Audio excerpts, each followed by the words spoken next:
Selamat datang di channel cerita horor Senja Maghrib.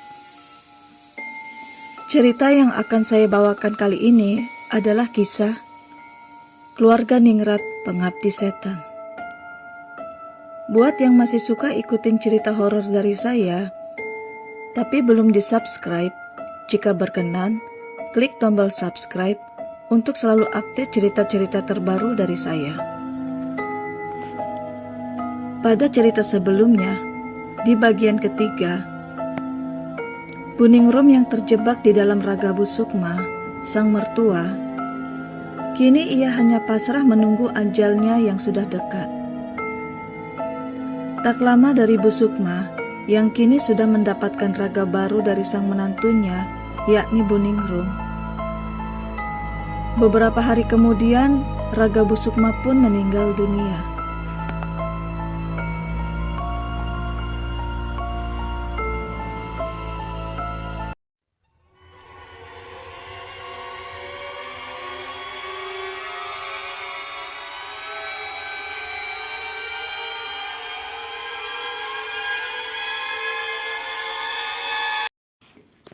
Pagi hari yang cerah.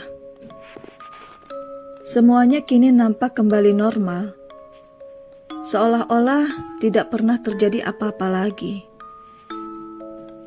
Nyonya Ningrum kembali menunjukkan keanggunannya yang sebagai seorang istri Ningrat Wiyogo Wicaksono. Hari itu, Parmin menemani majikannya yakni Pak Wiyogo ke toko mereka yang berada di sebuah pusat kota. Di suasana pagi yang masih hangat itu, Buningrum mengajak anak gadisnya, yakni Jayanti, untuk menemaninya minum teh di kebun belakang mereka.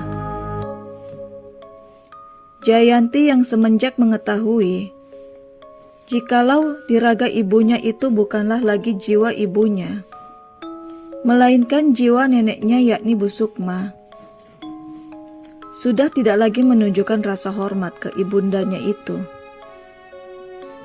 Ini alasan Buningrum memanggil putrinya untuk berbicara sesuatu. Jayanti,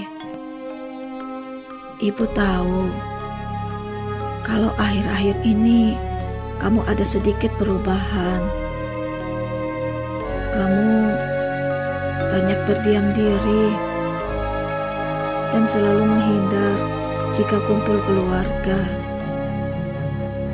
Dan ibu sudah tahu alasan kamu itu, ucap Buningrum.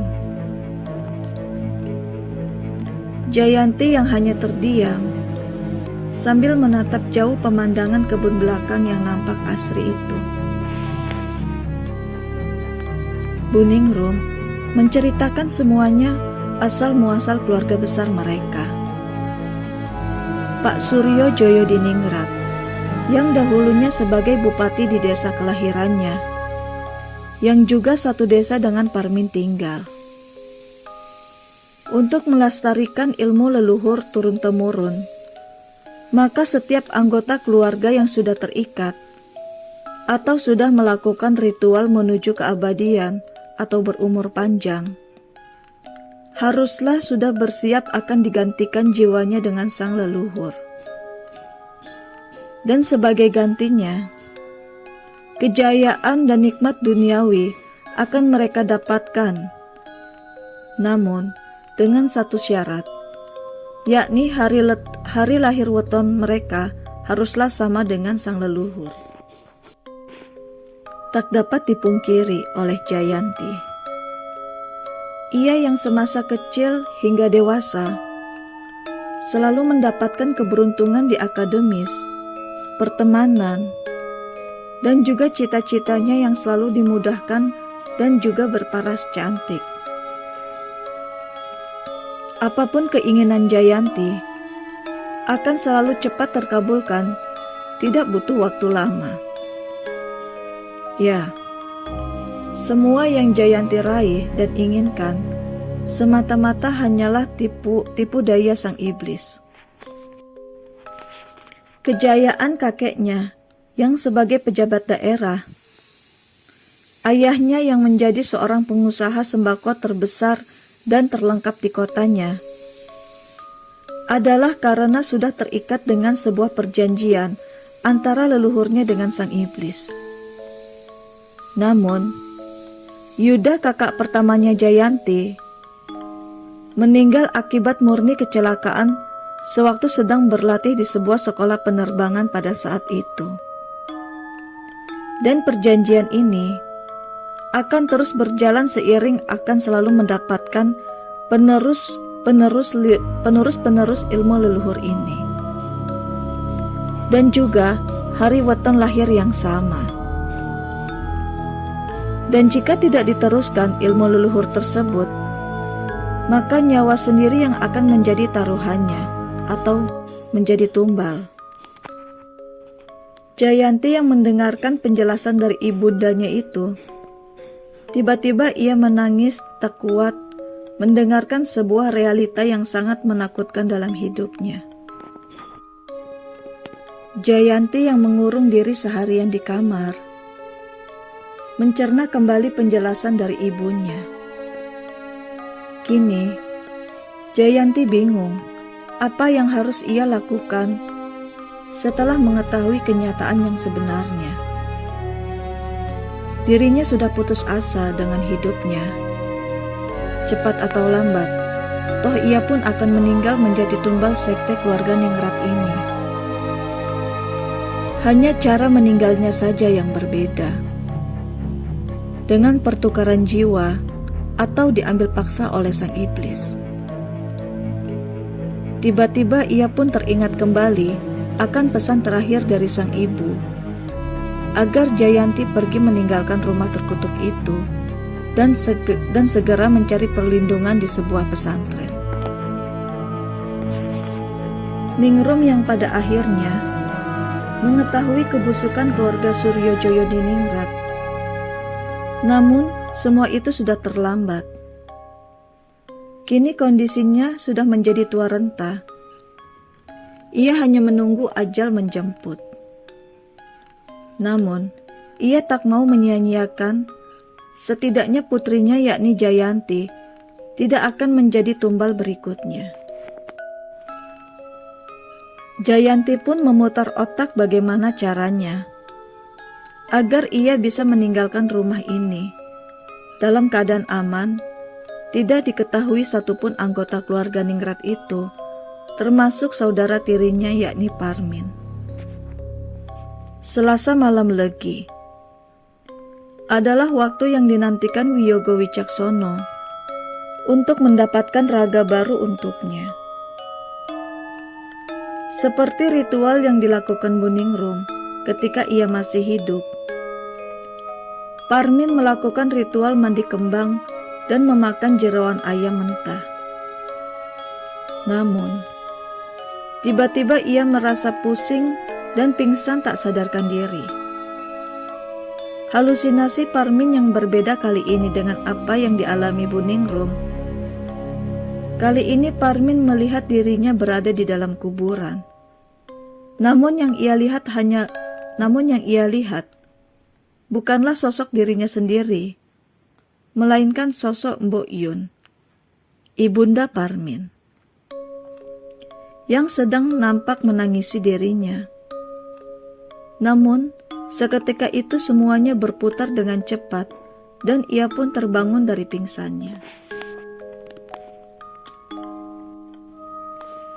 Betapa kagetnya Parmin. Kini ia berubah menjadi pria renta berusia 77 tahun. Ia masih bingung dengan keadaannya kini.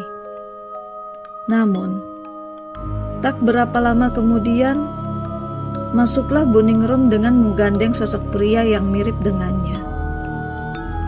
Parmin yang kaget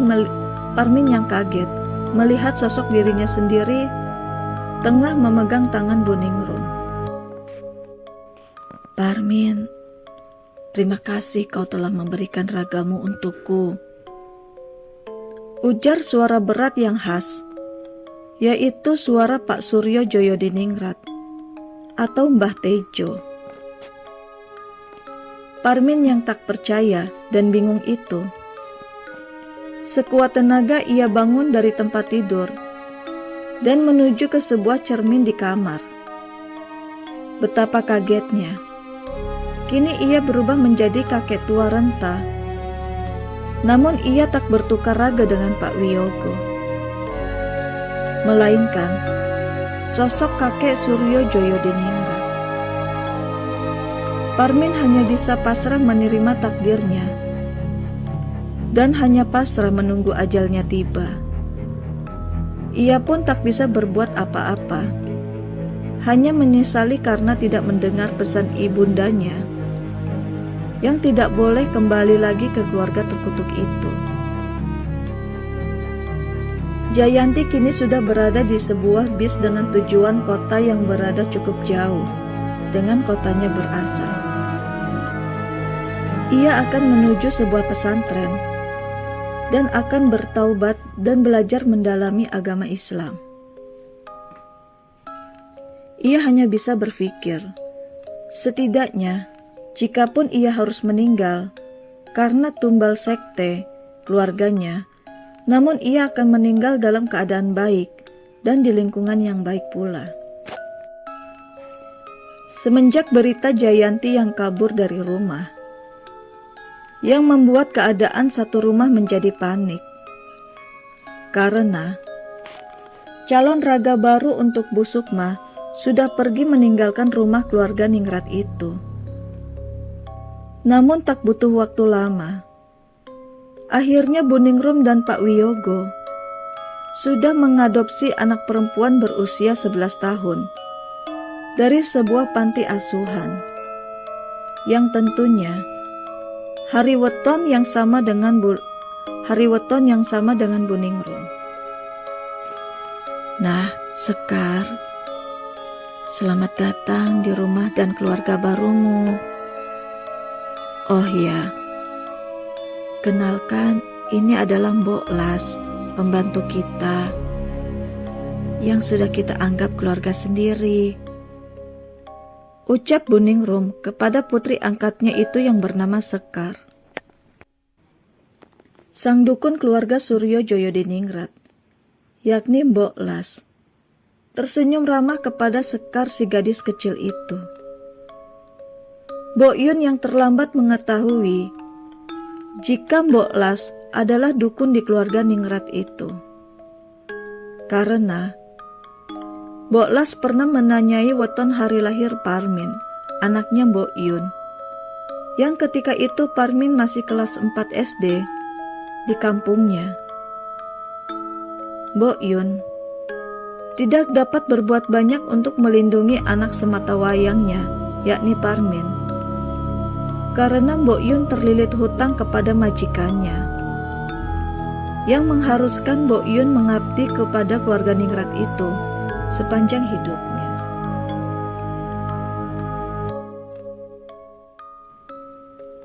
Demikian kisah sekte keluarga Ningrat pengabdi setan. Semoga kita dapat mengambil hikmah dari kisah ini. Terima kasih telah mengikuti cerita ini dari awal hingga bagian tamat. Dan tunggu kisah terbaru dari saya. Terima kasih.